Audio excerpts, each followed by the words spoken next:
রিপোর্টার্সের ছাত্রী, বেইলি রোডে বাসা। আর তোদের সামনেই হয়তো বড় হয়েছে, হয়তো ওইভাবে কথা হয় নাই বলে হয়তো চিনি না একজন একজনকে। একটু দোয়া করেন যে একমাত্র নারী এখানে। আপনাদের বাসায় মেয়ে সন্তান আছে কার কার? ছেলে মেয়ে? আলহামদুলিল্লাহ, ব্লেসড। আপনার কয়জন? শুধু মেয়ে দুজন? আলহামদুলিল্লাহ।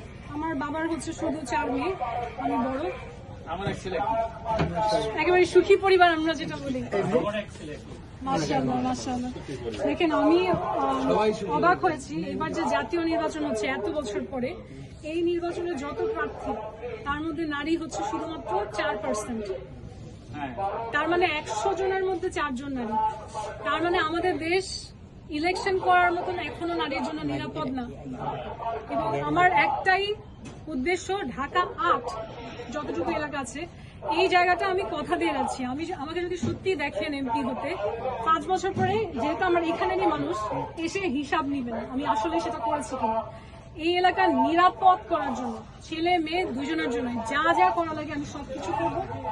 রাত্র 2টা হোক 3টা হোক, একেবারে উন্নত বিশ্বের মতন আপনারা এখানে একদম মাথা উঁচু করে চলাফেরা করবেন। You will see this once you start traveling abroad. No matter how big you are in Bangladesh, when you go outside this parameter, you are a nobody just because you are from Bangladesh, and that has to change.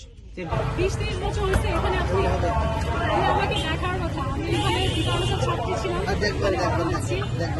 এখন তো আমি MP ইলেকশনে দাঁড়িয়ে গেলাম।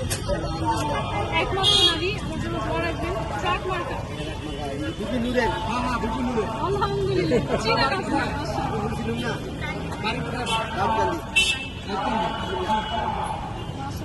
শুনেন, দুনিয়ার সবচেয়ে বড় রাজনীতি হয় চায়ের দোকানে।